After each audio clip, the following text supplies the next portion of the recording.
Have you ever stopped to think about why it seems so hard to save money, while others seem to multiply it effortlessly? Why does wealth often appear to grow faster in the hands of those who already have it? This question, which resonates with many Americans, is the starting point for this video. It's a question that transcends borders and cultures, rooted in both economic systems and personal choices. Today, we're going to explore not only the reasons why money tends to concentrate in the hands of a few, but also how biblical principles can guide us in managing and multiplying our resources wisely. The Bible, filled with teachings about stewardship, discipline, and faith, provides timeless wisdom for financial management. Even if you feel like you don't have enough resources, I'll show you that it's possible to take the first steps into the world of investments and build your financial independence, one small step at a time.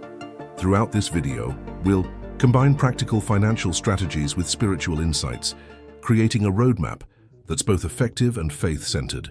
You'll learn how money can work for you, no matter how much or how little you have today. Stay with me until the end, because the insights I'll share could transform how you manage your finances and your faith.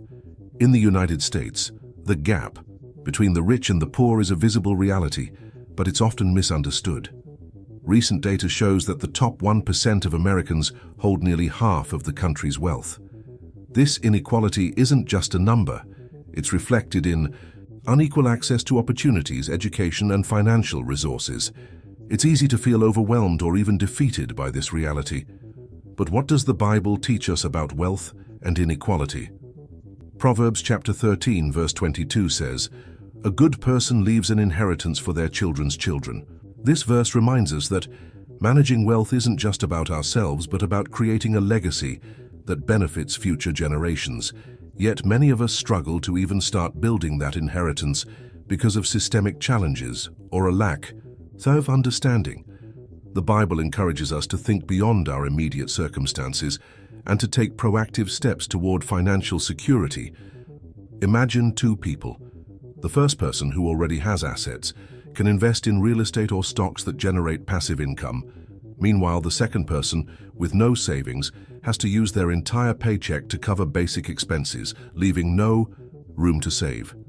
Over time, the difference between the two only grows. It's as if one is on a fast-moving escalator while the other is trying to climb a broken staircase. This stark reality is frustrating, and rightly so.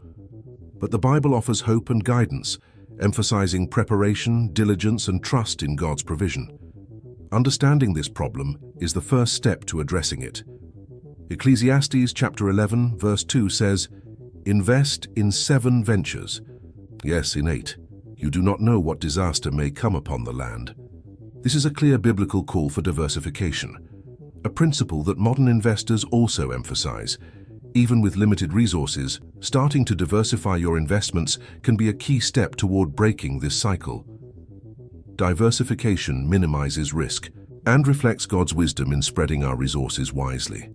Wealth doesn't grow by accident. It follows a set of rules and dynamics. One of these rules is the power of compound interest, an almost magical force that multiplies money over time. Albert Einstein famously called it the 8th wonder of the world. But long before Einstein, the Bible highlighted the importance of growth over time. In Matthew chapter 25, verses 14 through 30, we find the parable of the talents. The master gives different amounts of money to 3 servants, expecting them to manage it wisely. The servant who invested and multiplied his talents was praised, while the one who buried his talent out of fear was rebuked. This story illustrates that God values stewardship, growth, and wise investments of the resources He entrusts to us. We are called to be faithful managers, not to hoard out of fear, but to use and multiply what we have for His glory. How does this relate to compound interest? Imagine someone invests $100 a month in a fund, with an average return of 10% annually. After 20 years, that person will have accumulated nearly $76,000, with $52,000 coming solely from compound interest.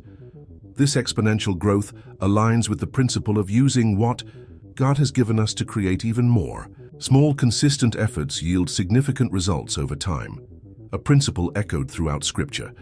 The Bible also offers timeless wisdom for wealth creation and management. Proverbs chapter 21, verse 5 says, "The plans of the Diligent lead to profit as surely as haste leads to poverty.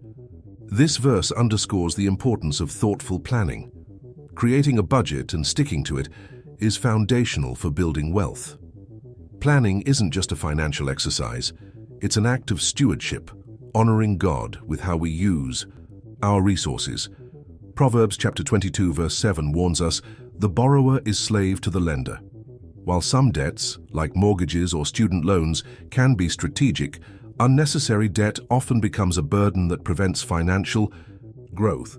The Bible encourages us to avoid being enslaved by debt, freeing us to focus on building a secure future. Debt is a reality for many, but with discipline and prayer, we can work toward financial freedom. In Genesis chapter 41, we see Joseph advising Pharaoh to save during 7 years of abundance to prepare for 7 years of famine. This principle of consistent saving and preparing for the future is as relevant today as it was then. By setting aside a portion of our income regularly, we can create a financial cushion that protects us in times of need. This isn't just practical advice. It's a spiritual discipline reflecting trust in God's provision. Luke chapter 6 verse 38 says, "Give, and it will be given to you. A good measure, pressed down, shaken together, and running over, will be poured into your lap." Generosity not only blesses others, but often brings blessings back to us in unexpected ways. Giving reminds us that our resources ultimately belong to God and that He can multiply them when we trust Him. If you think investing is complicated or only for the wealthy, it's time to dispel that myth. In reality, anyone can start investing, even with little money. Luke chapter 16 verse 10 reminds us, "Whoever can be trusted with very little can also be trusted with much." Even if you start with as little as $10, your faithfulness and consistency can lead to greater opportunities. God rewards those who are faithful in small things, preparing them for greater responsibilities. Consistency is key. If you often forget to invest, automate your savings and investments. Many apps and banks allow you to set up automatic transfers to your investment accounts. This aligns with Proverbs chapter 6, verses 6 through 8, which advises us to consider the ante and emulate its diligence in storing provisions. Automation helps us stay disciplined, ensuring that our financial goals remain a priority. Galatians chapter 6 verse 9 says, "Let us not become weary in doing good, for at the proper time we will reap a harvest if we do not give up." Investing is a long-term journey. Patience and perseverance are essential. Like the farmer waiting for his crops to grow, we must trust that our efforts will bear fruit in due time. One of the greatest barriers to investing isn't financial but mental. Many people believe investing is too complicated, risky, or reserved for the wealthy. These limiting beliefs can hold us back from taking action. I don't have enough money to invest. Start small and trust the process. The Bible teaches us in Zechariah chapter 4 verse 10, "Do not despise these small beginnings, for the Lord rejoices to see the work begin." Every journey begins with a single step. By starting where you are, you demonstrate faith and commitment. I don't understand finances. Financial literacy is a skill anyone can learn. Proverbs chapter 4 verse 7 says, "The beginning of wisdom is this: get wisdom. Though it cost all you have, get understanding." Invest time in learning about finances. There are countless resources, from books to online courses that can help you grow in knowledge. What if I lose money? Fear is natural, but Proverbs chapter 3 verses 5 through 6 encourages us to trust in the Lord and not lean on our own understanding. Start with safe investments and build confidence over time. Mistakes are part of the learning process, but God's guidance can help us navigate challenges wisely. Now that we've explored both practical strategies and biblical principles, it's time to act. As James chapter 2 verse 17 reminds us, faith without deeds is dead. Start by creating a plan, seeking knowledge, and taking small but consistent steps toward financial independence. Every action you take is a step toward honoring God with your resources and creating a more secure future for yourself and your family. If this video has inspired you, don't forget to like, share, and subscribe to the channel. Together, Let's break the cycle of inequality and build a future of financial stewardship guided by faith and wisdom. The first step to transforming your financial life is within reach. Why not start today?